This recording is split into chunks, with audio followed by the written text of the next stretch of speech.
Bonjour à tous et bienvenue sur la Minute Dialyse, la chaîne de podcast dédiée à la dialyse péritonéale et à l'hémodialyse. Aujourd'hui, pour nous parler de l'importance de l'information pré-dialyse et la décision médicale partagée, nous avons le plaisir d'accueillir le docteur Pierre Rousset, néphrologue au centre hospitalier sud-francilien.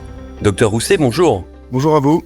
Tout d'abord, docteur Rousset, que signifie pour vous la décision médicale partagée ? Alors, la notion de décision médicale partagée, elle est un peu complexe et pour la comprendre, on peut se référer à la définition qui a été donnée par l'HAS dans une synthèse de 2007.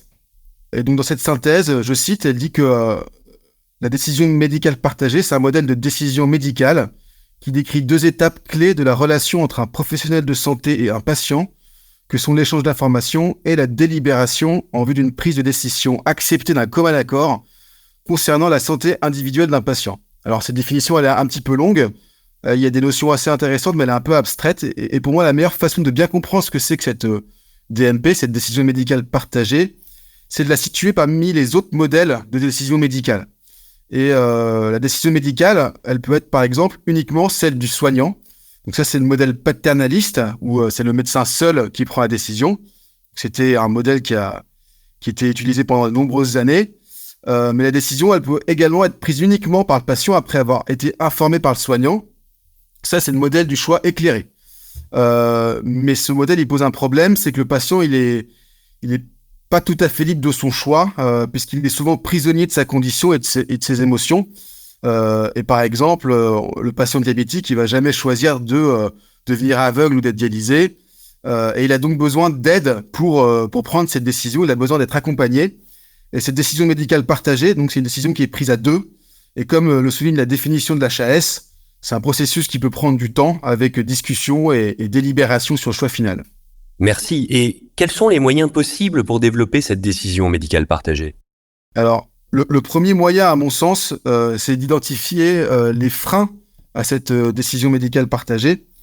Et ces freins, ils peuvent venir d'abord des soignants qui pensent que cette discussion et cette délibération prennent trop de temps, ou qui peuvent estimer que cette discussion doit être engagée par le patient lui-même. C'est pas à eux de démarrer une discussion partagée.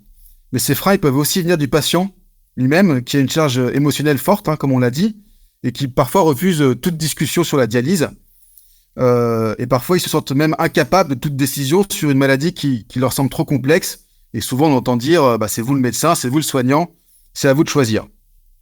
Il existe aussi des outils qui peuvent aider les patients à évoluer dans leurs décisions et qu'on appelle des outils d'aide à la décision. L'HAS l'a défini dans une haute synthèse qui date de 2013 comme un outil qui prépare le patient à prendre avec le professionnel de santé des décisions éclairées et fondées sur ses valeurs. Alors, c'est pas seulement un document d'information qui va juste décrire les différentes techniques, mais c'est plutôt un guide didactique. Pour donner un exemple, ça peut être un questionnaire qui va demander au patient de lister les activités qu'il apprécie et qui voudrait continuer à faire en dialyse. Puis, dans un second temps, on va lui demander d'estimer quelles sont les techniques qui lui paraissent les plus adaptées pour poursuivre ses activités. Donc, ces outils de la décision, ça pousse le patient à se projeter et à prendre une décision.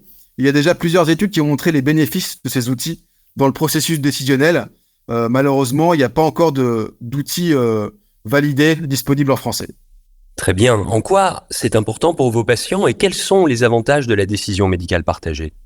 Alors, pour nous, c'est bien sûr très important, puisque cette décision médicale partagée a plusieurs bénéfices. Déjà, elle va refléter plus fidèlement les préférences et les besoins du patient. Et ça permet au patient d'avoir une confiance accrue dans son choix et de ne pas changer d'avis à la dernière minute avant de débuter la dialyse. Il y a une étude espagnole de 2015 qui a montré que les patients qui avaient eu un programme de décision médicale partagée, et ils étaient plus aptes à être dialysés avec la technique qu'ils avaient choisie initialement. La décision médicale partagée pourrait aussi entraîner une meilleure observance des traitements choisis après une décision active plutôt qu'un traitement imposé par un médecin. Et possiblement que cette décision médicale partagée pourrait entraîner une satisfaction accrue des patients avec moins d'anxiété et une meilleure qualité de vie. Alors au quotidien, quelle place accordez-vous à l'information pré-dialyse dans la prise en charge de vos patients en insuffisance rénale chronique ? Encore une fois, on accorde vraiment une grande importance à ce processus décisionnel parce que nous, soignants, on a tous une idée sur la technique qui paraît la plus adaptée pour nos patients. Mais ces patients, ils n'ont pas notre vision de soignant. Ils vont parfois privilégier des aspects de leur vie que nous, on va pas forcément imaginer. Et il y a une étude de 2018 très intéressante qui montrait que lorsqu'on demandait aux patients quels étaient leurs objectifs de santé prioritaires en dialyse, la plupart des patients disaient que c'était le maintien de leur indépendance qui était le plus important, plus que de prolonger leur durée de vie. Et de façon encore plus intéressante, dans cette même étude, il y avait seulement 35% des néphrologues qui avaient réussi à avoir une perception exacte des priorités de leurs patients. Si je peux donner un exemple un peu concret sur ce processus, j'avais en consultation une patiente de 80 ans, diabétique, qui était en bon état général et assez active, que j'avais orientée vers une information pré-dialyse. J'avais moi-même une préférence pour la dialyse péritonéale pour cette patiente, mais après avoir reçu l'information complète sur les deux techniques, elle a choisi l'hémodialyse. Donc quand je l'ai revue en consultation, je lui ai demandé pourquoi et elle avait choisi cette technique. Et elle me répond que ça lui faisait peur d'avoir du matériel à domicile et que son diabétologue lui avait dit que c'était une mauvaise idée. Et là, j'étais embêté parce que j'arrivais pas à savoir si cette peur, c'était vraiment la peur de la patiente ou si c'était la peur du diabétologue qui connaissait pas la technique. Et malheureusement, ça, c'est très habituel d'avoir des médecins qui ont peur de la dialyse péritonéale parce qu'ils connaissent pas la technique. Et donc, comme je n'étais pas satisfait de cette décision, je l'ai renvoyée en info pré-dialyse. Et quand je l'ai revue après, elle m'a confirmé qu'elle ne souhaitait pas le matériel médical à la maison. Et donc, on a finalement orienté vers l'hémodialyse parce qu'on a l'impression que le processus avait été abouti sur sa décision. A contrario, pour un autre exemple, on a une patiente en obésité importante qui avait un antécédent de chirurgie abdominale qui s'orientait vers la dialyse péritonéale. On lui a expliqué que c'était peut-être pas la meilleure technique parce qu'il y avait des risques importants de dysfonction du cathéter de dialyse péritonéale. Mais après discussion, elle a dit accepter les risques et on a convenu de commencer par la dialyse péritonéale, quitte à changer après en hémodialyse. Donc voilà, je pense que ça montre bien que c'est vraiment un échange entre le patient et le soignant qui peut prendre du temps pour arriver à une solution satisfaisante pour les deux parties. Et qui réalise l'information pré-dialyse au sein de votre centre et comment se déroule-t-elle ? Alors, dans notre centre, on adresse d'abord les patients à l'infirmière de coordination qui commence déjà un peu à discuter avec eux sur les différentes techniques de dialyse, sur les soins conservateurs, sur la greffe rénale. Et ensuite, le patient est adressé en hôpital de jour, généralement accompagné d'un proche, où lui sont présentées à nouveau les différentes techniques de dialyse avec des photos. Le fait qu'il ait vu avant l'infirmière de coordination, ça permet qu'il y ait déjà quelques notions et qu'il y ait déjà des outils pour comprendre ce qu'on va lui expliquer en hôpital de jour. Souvent, on leur montre un mannequin avec un cathéter de dialyse péritonéale pour leur expliquer un petit peu la manipulation. Et dans l'étude de la consultation avec l'infirmière, le patient il est revu par le médecin qui évalue la compréhension du patient sur ces différentes techniques et va le questionner sur sa décision.